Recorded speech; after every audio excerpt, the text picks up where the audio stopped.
Bismillah, wassalatu wassalamu ala rasulillah wa ala alihi wa sahbihi wa man walah. Allahumma la sahla illa ma ja'altahu sahlan wa anta taj'alul hazna idha syi'ta sahla. Allahumma ja'alna minas su'ada'il maqbulin wa la taj'alna minal ashqiya'il mardudin. Allahumma salli wa sallim wa barik ala sayyidina Muhammad wa ala alihi wa sahbihi ajma'in walhamdulillahi rabbil alamin. Yang dikasihi ashabul fadilah, Tuan Imam, Tuan Bilal, pengurusi surga, ahli jawatan kuasa, seterusnya muslimin muslimat yang dirahmati oleh Allah Subhanahu wa taala. Insya-Allah kita sambung balik pengajian kita Al-Adhkar An-Nawawiyah yang disusun ataupun yang dikarang oleh Imam Nawawi rahimahullah subhanahu wa ta'ala. Wa nafa'ana Allah bi'ulumihi fid darain amin. Baik.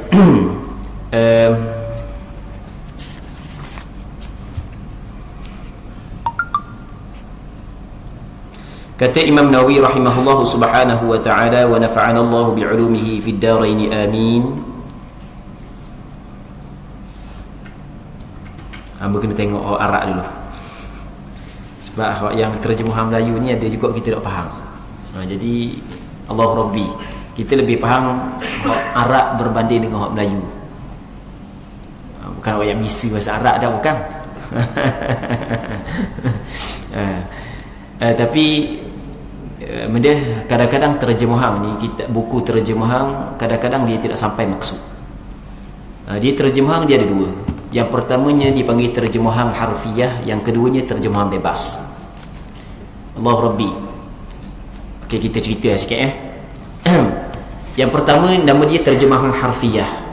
Terjemahan harfiah adalah terjemahan satu-satu kalimah. Kalau kitab Jawi lama, itu adalah terjemahan harfiah daripada bahasa Arab. Sebab kalau kita tengok dengan tata bahasa Melayu memang salah cara penyusunan dia. Tapi tu dia panggil terjemahan harfiah. Satu kalimah satu kalimah. Dia kekurangan terjemahan harfiah adalah penyusunan dalam percakapan Arab kadang-kadang tidak sama dengan penyusunan dalam percakapan kita. Okey, itu kekurangan.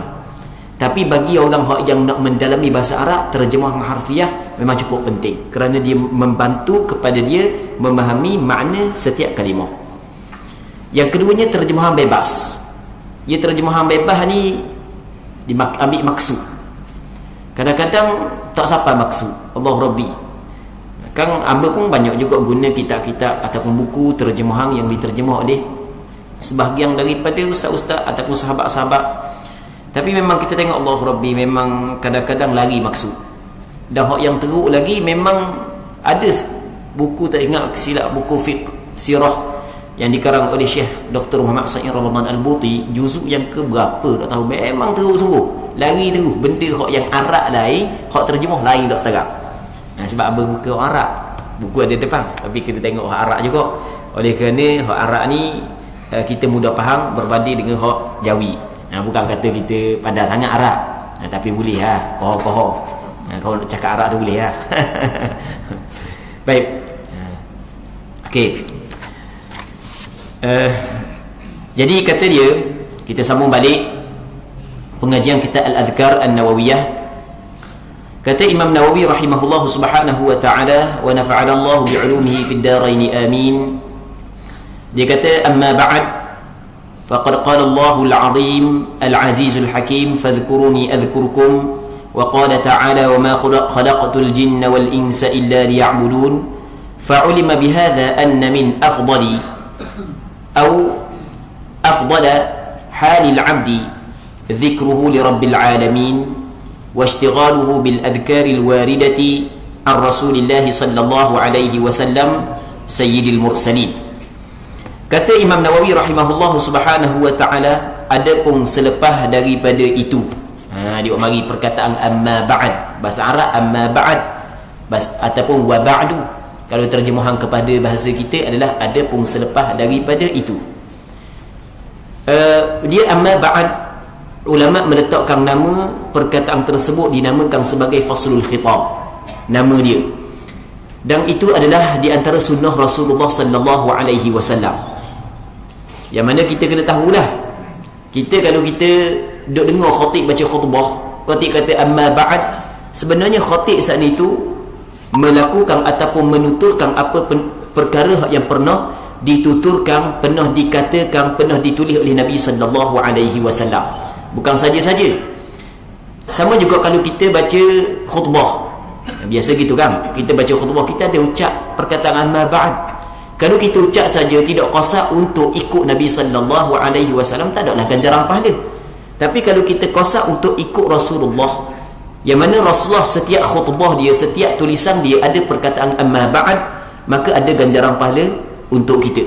Rasulullah setiap khutbah dia dan setiap surat dia ada perkataan amma ba'd. Rasulullah sallallahu alaihi wasallam tak pandai tulis, dia suruh orang lain tulis. Rasulullah ada perkataan amma ba'd. Di antaranya surat yang Rasulullah sallallahu alaihi wasallam hantar kepada Herakla. Kebetulan surat ni yang beringat. Boleh ke bawah ingat. Ingat hak yang kita apa boleh ke bawah. Yang mana Rasulullah sallallahu alaihi wasallam hantar kepada Herakla, azimir Rum, pembesar Rum. Kata Rasulullah, bismillahirrahmanirrahim, min Muhammad ibn Abdullah wa rasulihi ila azimir Rumi Herakla, amma ba'd, salamun ala man ittaba'al huda. Rasul kata amma ba'd, bismillahirrahmanirrahim, daripada Muhammad hamba Allah dan utusan Allah kepada pembesar Rum Herakla. Amma ba'd, adapun selepas daripada itu, salamun ala man ittaba'al huda, keselamatan kepada mereka yang mengikut petunjuk. Jadi ketika Tok Khatib ucap amma ba'd, sebenarnya bukan saja-saja, bukan itu adalah sunnah Nabi sallallahu alaihi wasallam. Sebab itulah para alim ulama ketika dikarang kitab, dia buat mari muqaddimah sebelum daripada dia masuk ke dalam perbincangan yang nak cara dalam kitab dia akan buat mari perkataan amma ba'd. Baik.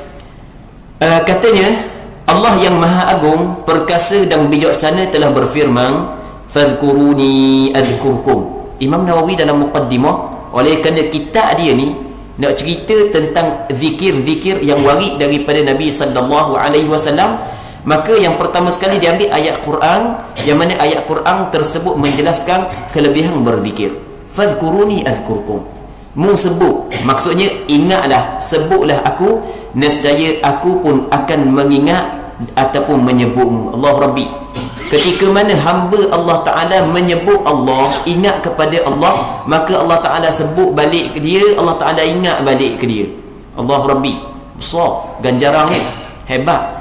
Kita lah ni, kalau orang yang sebut kita saat itu menteri, rasanya sedap dah menteri sebut nama kita, padahal kita tak ada benda pun. Raja Sultan sebut nama kita, padahal kita tak ada benda pun. Balik rumah buka TV 3, tembeng gambar kita, siap sebut nama, puji pula kita. Allah, kembang rasa keluar tahi. Tengok suka sungguh orang kita. Padahal makhluk belaka yang sebut, sikit pun tidak boleh nak banding dengan Allah Ta'ala sebut kita. Allah Rabbi, hak yang sebut kita ni bukan makhluk, bukan raja, bukan Perdana Menteri, bukan Presiden Amerika, bukan ketua dunia, tapi Tuhan yang mencipta segala makhluk, Tuhan yang mencipta 7 petala langit dan bumi, yang sebut kita ketika kita sebut Allah Subhanahu wa Ta'ala, ketika kita sebut dia. Fadhkuruni adhkurkum, maka hendaklah sebut aku, nescaya aku akan sebutmu. Dalam satu hadis Nabi sallallahu alaihi wasallam pernah bersabda, kata Rasulullah, majtama'a qaumun fi baitin min buyutillah yatluna kitab Allah wa yatadarasunahu fima bainahum illa nazalat alaihimus sakinah wa ghashiyatuhumur rahmah wa haffathumul malaikah wa dzakarahumullahu fi man 'indah. Kata Nabi sallallahu alaihi wasallam, tidak berkumpul satu kaum di dalam satu rumah daripada rumah-rumah Allah, yang mana mereka itu membaca ayat Al-Quran, mereka itu mengkaji ayat Quran, termasuk majlis ilmu. Maksud majlis ilmu ada ayat Quran yang dibacakan, di antaranya ayat fadhkuruni adhkurkum, saling mengkaji. Melainkan kalau ada, kata Nabi sallallahu alaihi wasallam, Allah Subhanahu wa Ta'ala turunkan ketenangan. Allah Rabbi, duduk dalam majlis ilmu tenang. Sebab kita rasa ngatuk duduk dalam majlis ilmu ni. Ngatuk pelik rasa. Duduk rumah duduk ngatuk ni, duduk dalam majlis ilmu rasa ngatuk je. Sebab ada ketenangan tu. Illa nazalat alaihimus sakinah wa ghashiyatuhumur rahmah, dan rahmat melingkungi mereka itu. Lepas tu bukan setakat tu, wa haffathumul malaikah, para malaikat pakat mari. Lepas tu hak akhir sekali, hak yang hebat lagi, wa dzakarahumullahu fi man inda. Allah Taala sebut balik mereka ini kepada orang hak yang ada ataupun golongan yang ada di sisi Allah, iaitu para malaikat. Allah Rabbi, Allah Taala sebut nama dia di sisi para malaikat. Allah Rabbi, memang cukup besar ganjaran kepada orang hak yang ingat kepada Allah, orang hak yang sebut Allah Subhanahu wa taala. Sebahagian daripada ulama dia menafsirkan ayat fadhkuruni adzkurkum adalah seorang tu ni pernah kita sebutkan, kita pernah orang yang rapat dengan Allah Subhanahu wa taala melalui dua cara. Yang pertama dia panggil melalui cara Allah Subhanahu wa taala hak yang pilih dia tanpa kehendak daripada dia. Tu dipanggil cara ijtibak, dia panggil. Tengah-tengah nama pun sekali gap hang tarik sekelu jadi molek mula. Baik, hak yang golongan yang kedua memang diusaha untuk rapat dengan Allah. Tu dipanggil golongan inabah ataupun golongan hidayah.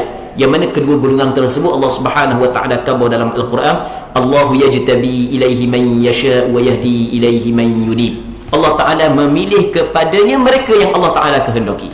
Orang yang Allah Taala kehendaki, Allah Taala pilih kepada dia. Okey, itu golongan ijtibah. Wa yahdi ilaihi man yunib. Allah Taala memberi hidayah. Allahu yajtabi ilaihi man yasha wa yahdi ilaihi man yunib. Allah Subhanahu wa taala memberi hidayah kepada mereka hak yang kembali kepada Allah Subhanahu wa taala. Dia duduk usaha untuk rapat dengan Allah, untuk cari keredaan Allah Subhanahu wa taala. Sebahagian daripada ulama dia menafsirkan ayat fadhkuruni adzkurkum adalah seorang yang ingin ada datang waridat. Waridat benda pula waridat, pemberian daripada Allah Subhanahu wa taala ke dalam hati dia, yang dipanggil juga sebagai ahwal. Ahwal dalam hati kita tak sama. Ada orang hak yang ahwal dia saat itu takut nangis. Ada orang hak yang ahwal dalam hati saat itu mari perasaan kasih semua kepada Allah Subhanahu wa taala juga kadang-kadang menangis. Dia ahwal tak sama.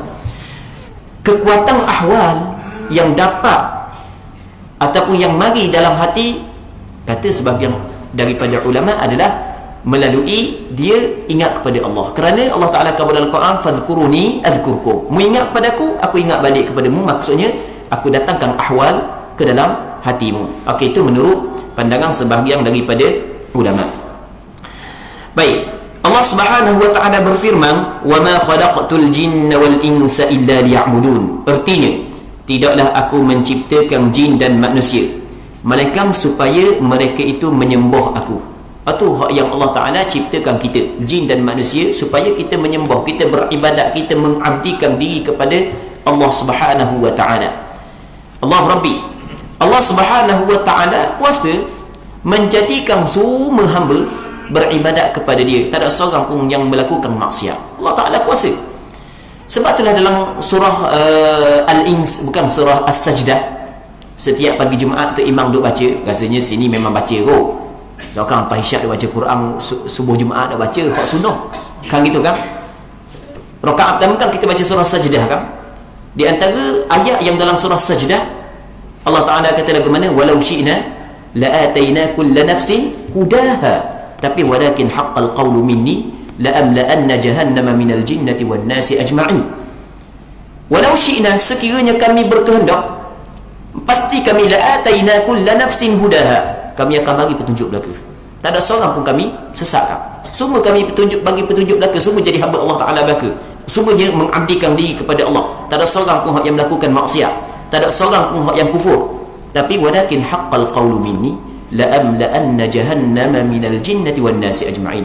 Tetapi sebenar memang perkataan daripada kami bahawasanya kami akan memenuhi neraka Jahannam dari kalangan jin dan manusia. Sebab itulah ada sebahagian daripada hamba Allah, Allah Ta'ala bagi kepada dia hidayah, dan ada sebahagian daripada hamba Allah, Allah Ta'ala menyesatkan dia. Baik, cuma kita kena ingat bahawasanya Allah Ta'ala ciptakan kita, jin dan manusia, tidak lain dan tidak bukan melainkan supaya mereka itu mengabdikan diri kepada Allah Subhanahu wa Ta'ala. Kata Imam Nawawi lagi, baik, dengan ini telah diketahui bahawa keadaan hamba yang paling utama adalah keadaan di mana ia mengingati Tuhan sekalian alam. Allah Rabbi, ni keadaan hamba yang paling utama, yang paling tinggi, ketika mana hamba ingat kepada Allah dan menyibukkan diri dengan zikir-zikir yang diriwayatkan daripada Rasulullah sallallahu alaihi wasallam, pemimpin para rasul. Allah Rabbi menyibukkan zikir. Tapi jangan pula kita faham maksud menyibukkan zikir sampai kita mengabaikan tanggungjawab rumah tangga. Itu salah. Jangan kita faham pula menyibukkan dengan berzikir ni sampai kita mengabaikan tanggungjawab yang banyak lagi benda-benda yang lain. Di antaranya berjihad, berjuang, mencegah kemungkaran, menolak kezaliman. Baik. Jadi apa hak yang diwajibkan kepada kita memang cukup banyak. Di antaranya apa hak yang diwajibkan kepada kita adalah berzikir, mengingati Allah Subhanahu wa taala. Sehingga kan kata Imam Nawawi rahimahullah subhanahu wa taala, keadaan hamba yang paling mulia sekali adalah ketika dia menyibukkan diri dia dengan berzikir, bukan menyibukkan diri dia dengan hal-hal dunia. Allah Rabbi, Imam Nawawi yang dia kabar ni bukan dia kabar macam burung tiup. Burung tiup dia kabar saja, dia tak buat pun. Kadang-kadang mulut kabar buat kabar benda yang baik tapi dia sendiri tak buat pun. Allah Rabbi. Imam Nawawi ketika benda-benda yang dia kabar ni benda yang dia praktik. Kalau kita tengok sejarah Imam Nawawi, Allah Rabbi, orang yang menghabiskan waktu ngajar, ngarang kitab. Lepas tu orang yang menghabiskan waktu dengan berzikir. Imam Nawawi rahimahullah subhanahu wa ta'ala. Dah pernah kita khabar sebelum daripada ni ataupun mungkin tak silap ingat bulan lepas rasanya, tak silap ingat lah. Imam Nawawi di antara ulama yang tidak sempat berkahwin kerana kesibukan dalam menuntut ilmu. Lepas tu dia mati muda. Dia mati umur dia 45 tahun. Dia mati pada tahun 676 Hijrah. Dia lahir pada tahun 631 Hijrah. 45 tahun je.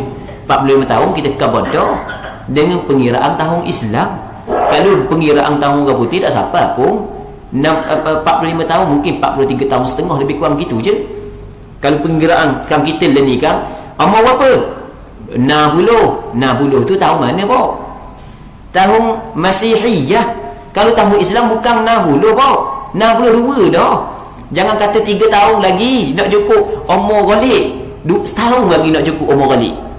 Tu kira dia tahun Islam dia berbeza dengan tahun Masihi. Tu kita kena faham.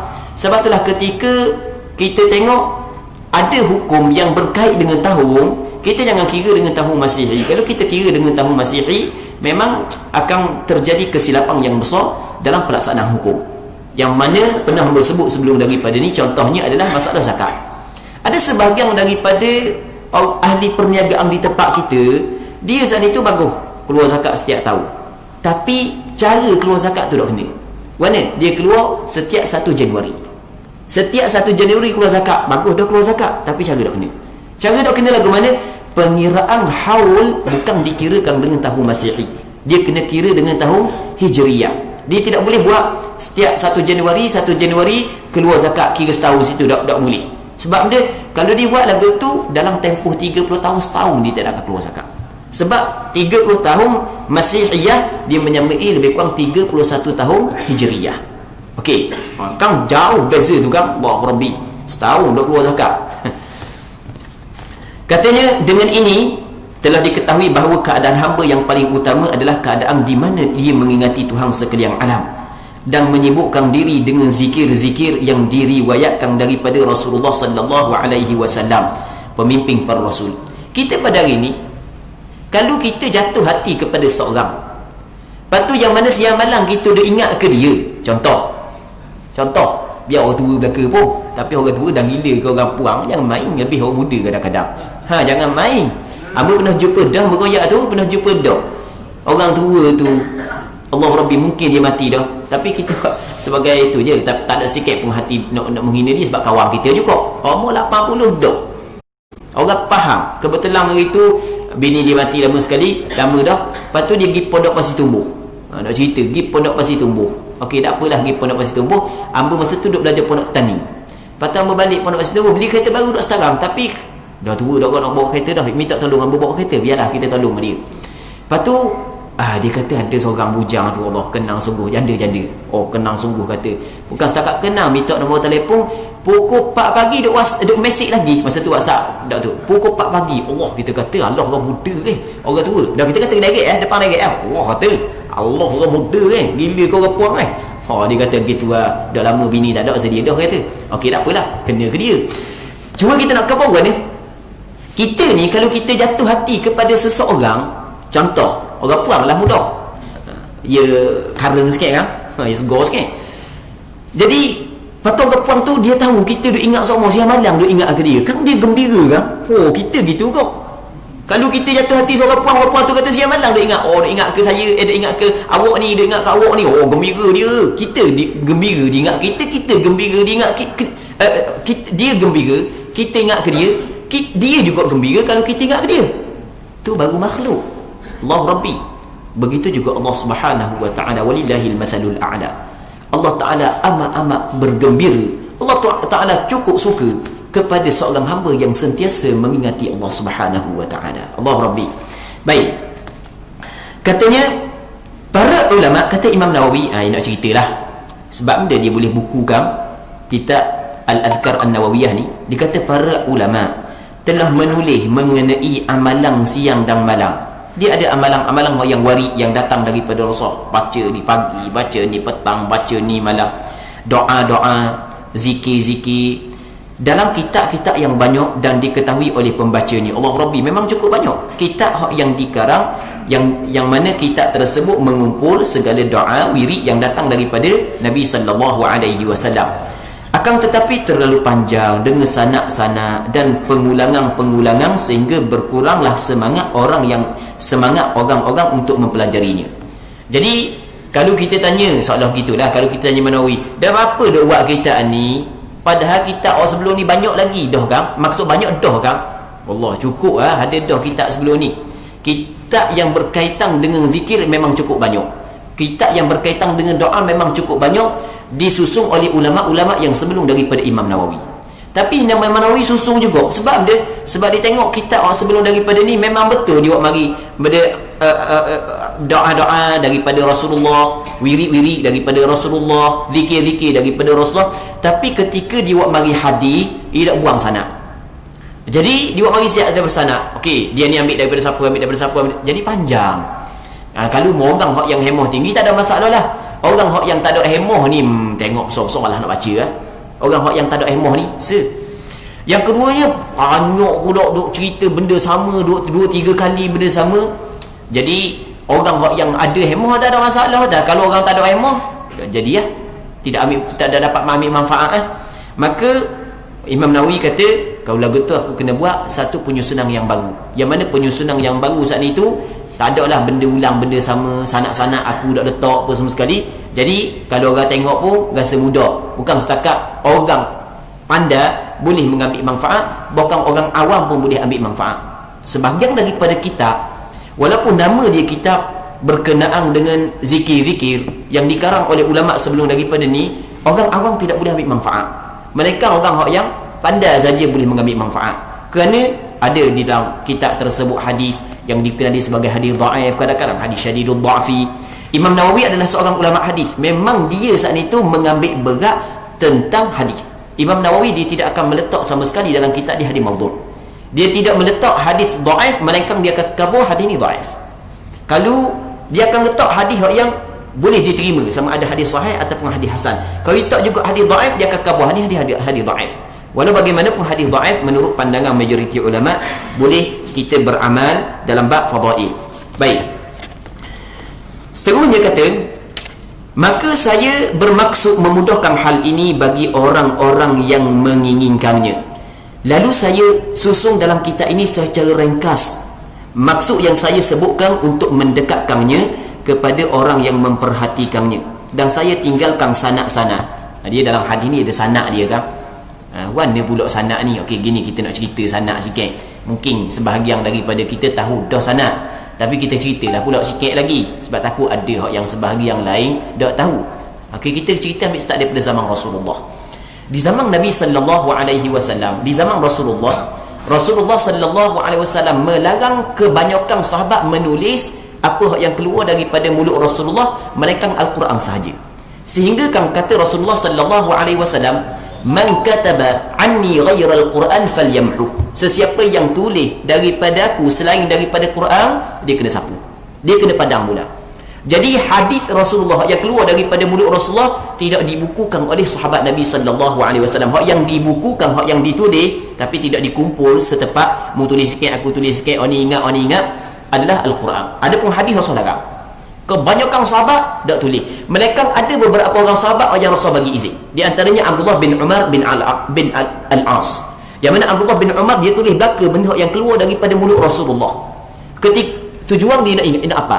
Dia tulis belaka benda yang Rasul kabul, tulis. Tujuan dia nak apa? Tiba-tiba Pak Quraisy tahu. Mu tulis belaka apa yang keluar daripada mulut Rasulullah, sedangkan Rasul kadang-kadang dia cakap ketika dia gembira, kadang-kadang dia cakap ketika dia marah. Jadi dia cakap belaka kan? Lepas daripada tu kata Abdullah bin Umar, aku berhenti daripada menulis. Apabila aku berhenti daripada menulis, aku pergi jumpa dengan Rasul, aku tanya khabar kepada Rasul apa yang diucapkan oleh Pak Quraisy. Apa kata Rasul kepada aku? Uktub. Mungkin dia tulis, demi Allah tidak keluar daripada mulut ni melainkan benda yang benar. Lepas daripada tu dia tulis. Jadi hanya Abdullah bin Umar sahaja yang diizin oleh Rasulullah tulis hadis Rasulullah. Asal tak tulis. Okey. Jadi di zaman sahabat kena ingat je lah hadis. Tak ada tulis kan? Ni Rasul khabar, ni Rasul khabar, ni Rasulullah khabar. Okey, ni kita cerita tentang ilmu hadis sikit Baik. Siapa di zaman tabi'i? Di zaman sahabat memang orang tak berani tulis, mereka beberapa orang sahabat yang diberi keizinan oleh Rasulullah. Di zaman tabi'i, buku hadis, tulis hadis masih lagi ramai. Kalangan tabi'in tak berani nak tulis hadis kerana melihat kepada Rasul larang. Lama di zaman tabi'in. Lepas daripada tu je barulah sepakat ulama kata boleh tulis hadis. Di zaman tabi'in masih lagi ada dua pandangan. Kalau kita belajar dalam ilmu hadis, dua pandangan. Apakah hukum tulis hadis? Ulama ada dua pandangan ketika tu. Ramai ulama di zaman tabi'i kata tak boleh tulis. Sebab dia sebab Rasul larang. Sebahagian ulama dia kata tak apa tulis. Sebab Rasul larang bersebab. Bukan saja-saja oleh kerana Quran turun, Quran sedang turun, takut capur di antara ayat Quran dengan hadis Rasulullah, maka untuk mengelak daripada capur, maka sebab itulah Rasul larang. Bahkan Rasul memberi keizinan kepada sebahagian daripada sahabat untuk menulis. Tapi lepas daripada itu sepakat ulama kata boleh tulis. Okey. Sekarang ni di zaman tabi'i, ada ulama-ulama di zaman tabi'i ketika tidak khabar hukum, dia kata kalau di zaman sahabat selepas daripada Rasul wafat, sahabat kata aku dengar Rasul khabar. Hak ni kata aku dengar Rasul khabar. Hak ni kata aku dengar Rasulullah khabar. Okey, baik, selesai. Di zaman tabi'i pula, oleh kerana tak jumpa dengan Rasul, dia kena kata mana? Aku dengar sahabat ni khabar dia ambil daripada Rasulullah. Aku dengar sahabat ni khabar dia ambil daripada Rasulullah. Okey, itu di zaman tabi'i. Lepas tu selepas daripada tu dia kena khabar, aku ambil daripada orang, yang ambil daripada orang, yang ambil daripada sahabat, ambil daripada Rasulullah. Okey, itu dipanggil sanad. Contoh kita kata Imam Bukhari tak boleh nak kata ni perkataan Rasulullah sebab Imam Bukhari tidak sempat berjumpa dengan Rasulullah. Berapa ratus tahun di antara Imam Bukhari dan Rasulullah. Kalau Imam Bukhari kata ni kata Rasulullah, tidak boleh diterima. Mereka ni kena khabar, mu ambil daripada siapa, ambil daripada siapa sampai kepada Rasulullah. Ambil daripada siapa, tu yang dikatakan sebagai sanad.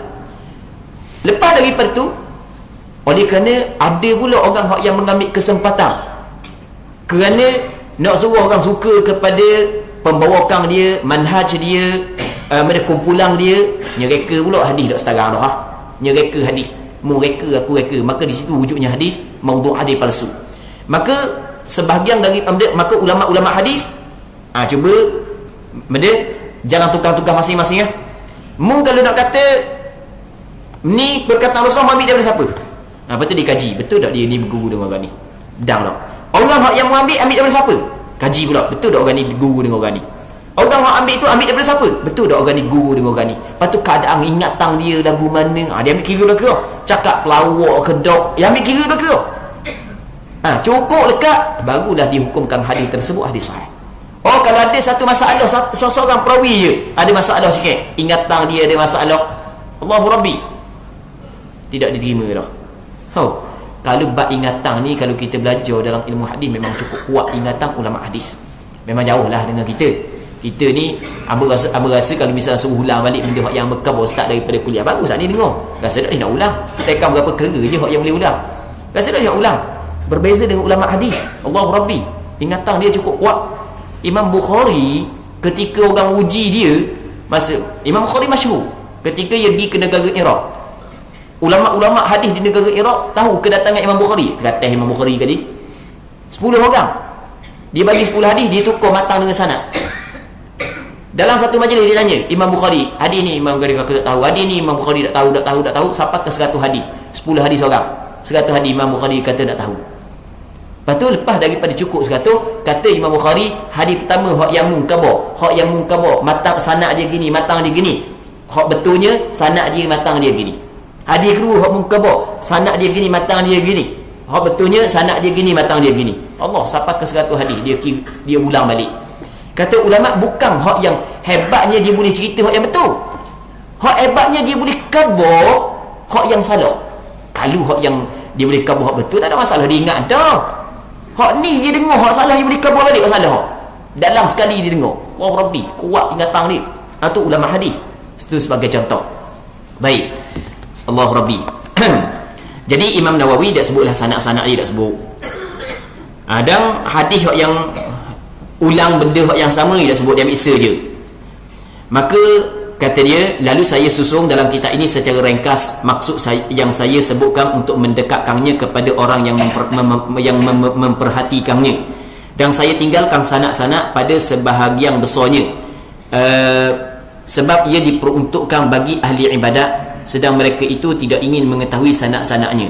Jawab orang yang ahli ibadat ni, dia tak mahu dah nak bincang berkenaan dengan sanad. Itu bagi orang yang ingin mendalami, itu masalah lain dah. Walaupun pendek, kecuali sebahagian kecil daripada mereka sahaja yang ingin mengetahui. Allah Rabbi, orang yang kuat ibadat, yang sebahagian kecil sajalah yang ingin mendalami. Sebahagian besar tak mahu dah nak mendalami. Sanad ni mari daripada siapa dia, tak mahu dah. Itu orang yang orang yang pengkaji, itu tak apalah. Lagi pula tujuannya hanya untuk mengetahui zikir-zikir dan amalannya serta penjelasannya bagi para pencari kebenaran. InsyaAllah akan saya sebutkan sebagai ganti sanad sesuatu yang lebih penting lagi. Walaupun saya tak sebut sanad, tapi ada benda yang lebih penting lagi daripada itu, iaitu yang kebanyakannya sering diperlukan, iaitu penjelasan hadis-hadis yang sahih, hasan, dhaif dan munkar. Kerana hal itu perlu diketahui oleh semua orang kecuali sedikit sahaja daripada muhaddithin. Jadi kata Imam Nawawi, walaupun dia buang sanad, dia tak sebut dah sanad, hanya disebut sahabat mana yang khabar hadis ni, lepas tu dikeluarkan oleh siapa. Kau dah tu je. Dia tak khabar orang ni ambil daripada orang ni, ambil daripada orang ni, jadi panjang pula lah. Dia tak khabar, dia buang dulu sanad, dia ada khabar sahabat mana cerita dari hadis ni daripada Rasulullah, lepas tu siapakah ulama hadis mengeluarkan hadis ni dalam kitab dia. Kau dah tu je. Tapi kata Imam Nawawi, walaupun dia hazah sanad, dalam masa yang sama dia masukkan benda maklumat tambahan yang memang maklumat ni memang benda ni memang cukup penting, diperlukan oleh semua orang, melainkan orang-orang yang pakar dalam ilmu hadis sahaja. Dia orang yang pandai hadis lain daripada orang pakar. Orang yang pakar, Allah Rabbi, memang cukup jarang. Orang yang pakar ni, orang yang dapat menilai hadis. Kalau golongan tu tak apalah, dia pandai nilai sendiri. Benda Imam Nawawi khabar, dia akan khabarlah hadis sahih, hadis ni hasan, hadis ni dhaif, ataupun hadis ni munkar. Ya, hadis munkar ni hadis yang lebih rendah daripada hadis dhaif.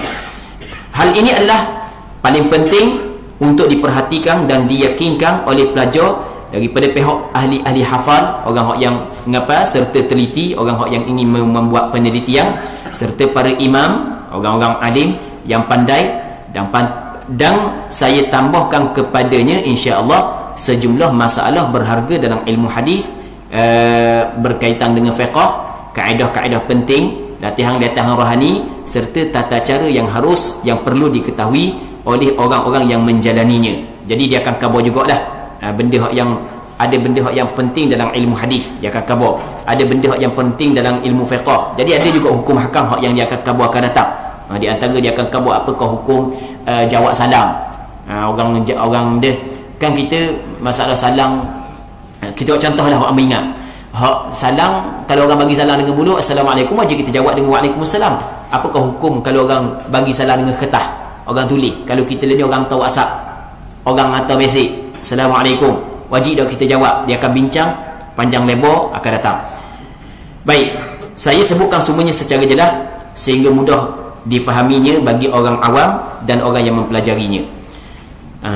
Saya buat lagu tu, tujuan dia kata Imam Nawawi adalah kerana nak beramal dengan satu hadis, yang mana hadis ni Nabi SAW bersabda daripada Abi Hurairah, dikeluarkan oleh Imam Muslim, kata Rasulullah, man da'a ila huda kana lahu minal ajri mithlu ujuri man tabi'ahu la yanqusu dhalika min ujurihim syai'a. Artinya, barang siapa mengajak kepada kebenaran, ia pun mendapat pahala seperti pahala orang yang mengikutinya, tidak kurang sedikit pun daripada pahala mereka. Orang kalau ajak orang tu kepada kebaikan, maka ajak kepada kebaikan tu pahala dah. Orang tu buat kebaikan kerana dia ajak, juga dapat pahala. Orang tu buat kebaikan sebab dia ajak, dapat pahala. Orang buat kebaikan sikit pun tak kurang pahala yang dia dapat. Baik. Dan daripada hadis ni jugalah dijadikan dalil bahawasanya ibu bapa dapat pahala kebaikan yang dilakukan oleh anak dia sekiranya punca daripada anak dia melakukan kebaikan.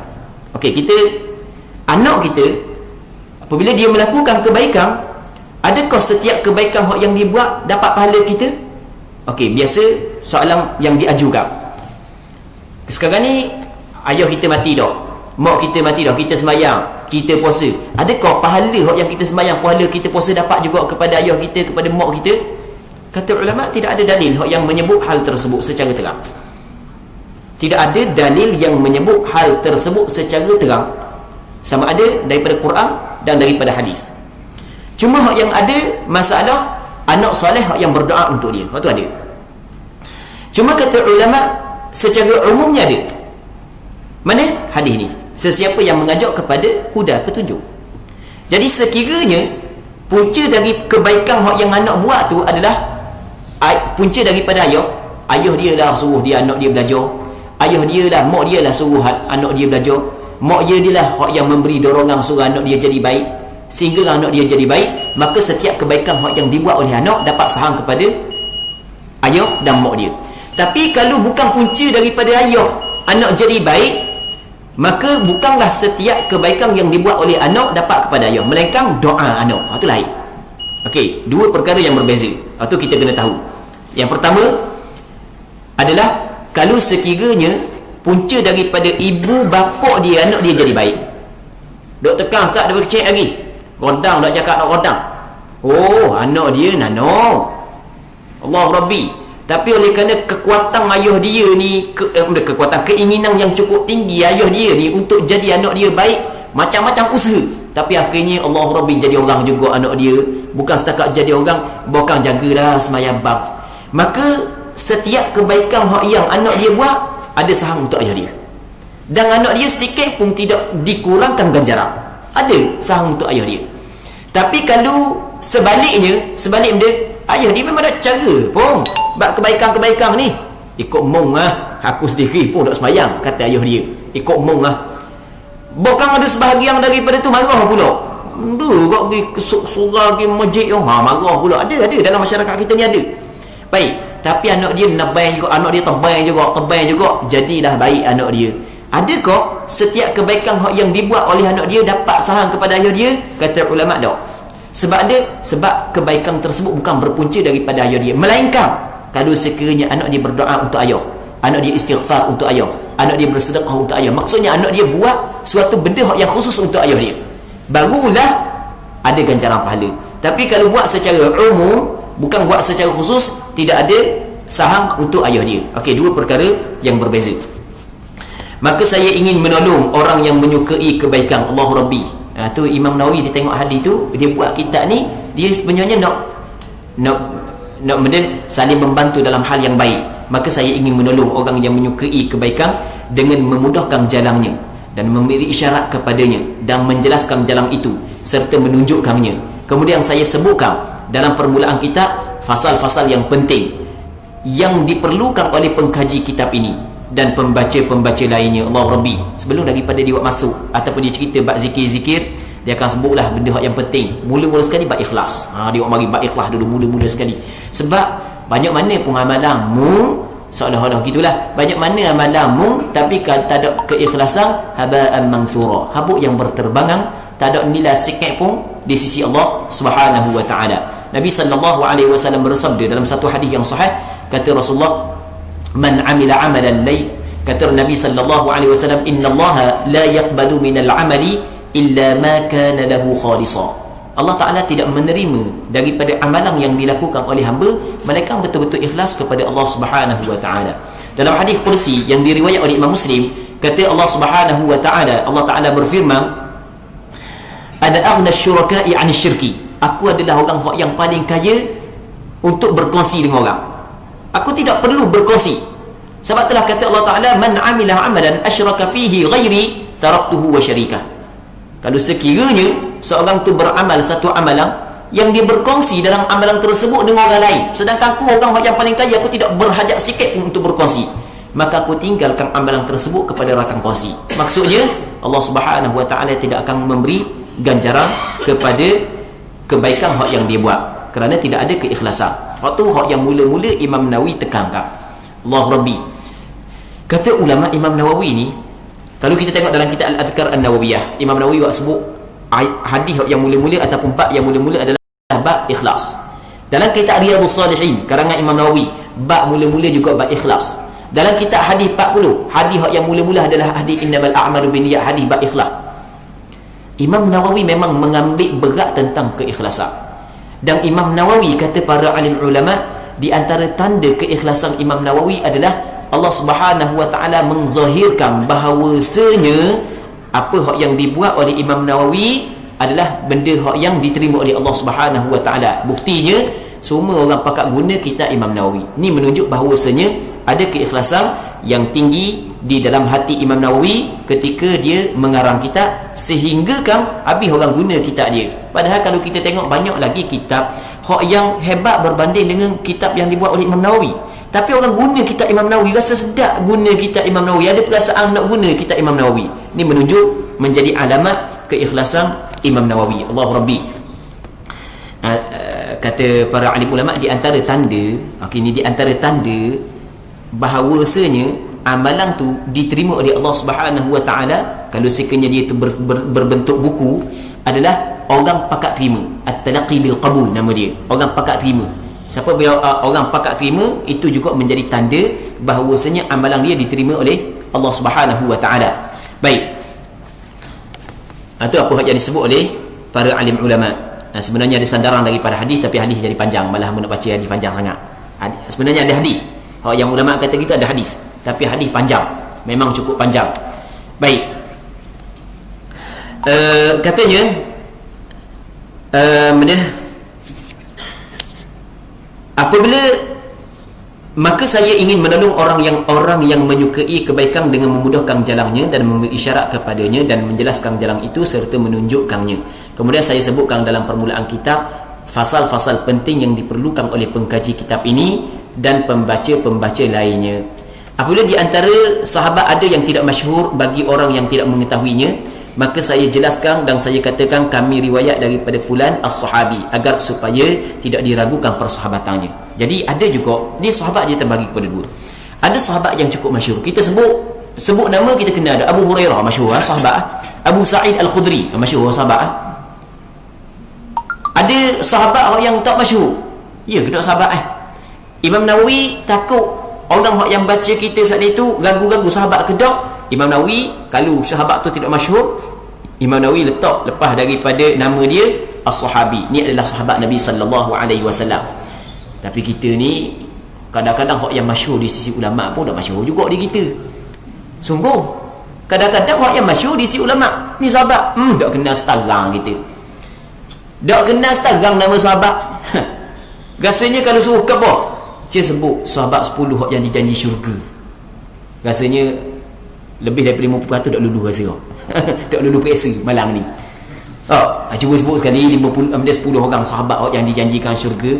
Abu Bakar, Umar, Uthman, Ali. Tu ingat dah kerah. Lepas daripada tu siapa pula lepas daripada tu? Ada hak tinggal 2 orang, seorang. Kalau buat periksa malam ni rasanya ustaz-ustaz rasa nak balik kau. Tapi yang ingat, kamu dah ingat. Yang ingat. Ingatlah. Sebab benda kebetulan ingat, bukan tak ingat. Sebab ada kita ingat hadis. Yang mana hadis yang diriwayatkan oleh Imam Tirmizi, kata Nabi sallallahu alaihi wasallam, Abu Bakrin fil jannah wa Umar fil jannah wa Ali fil jannah wa Uthman fil jannah wa Ali fil jannah wa Zubair fil jannah. Siapa ke habis? Siapa ke habis? Ingat lagi, bukan nak ingat bukan nak potong ingat lagi. Cuma nak rakyat kata kadang-kadang sahabat orang yang masyhur, hak 10 yang dijanjikan syurga memang cukup masyhur. Tapi kalau suruh rakyat ke pokok kita ni rasanya Allah Rabbi. Apa kadang-kadang 10 nak kawal 10 ada kat orang lepas orang. Ada juga. Tapi oleh kerana kita ngapa hadis, kita ingatlah sebab benda tu dah ingat benda dah ingat hadis. Jadi kalau kita dah ingat benda 10 orang tadi, dah ingatlah hadis. Jadi kalau kita ingat hadis, ingatlah 10 orang. Okey, habis. Allah Rabbi. Seterusnya kita berhenti situ dulu mulalah pula. Saya cukupkan dalam kitab ini dengan hadis-hadis yang terdapat dalam kitab-kitab yang masyhur. Jadi insya-Allah akan datang kalau ada orang yang nak tu, kita bincanglah dengan Tuan Haji, kita cari ke. Lepas tu hak yang hamba ni tak ada cerita kamu pinjam orang kau. Bukan hak hamba sendiri, hak hamba hak arak aje ada. Ni pinjam orang, pinjam kawan kata nak kuliah kita azkar pinjamkan dia tu. Jadi kita cari hak yang samalah. Biar takut kita baca lain, cari lain. Kita tak sama kan, terjemahan tak sama kan. Jadi kita insya-Allah kita akan cari sama. Wallahu subhanahu wa ta'ala a'la wa a'lam. Sallallahu wasallam wa baraka ala sayyidina wa maulana Muhammad wa ala alihi wa sahbihi ajma'in. Walhamdulillahi rabbil alamin.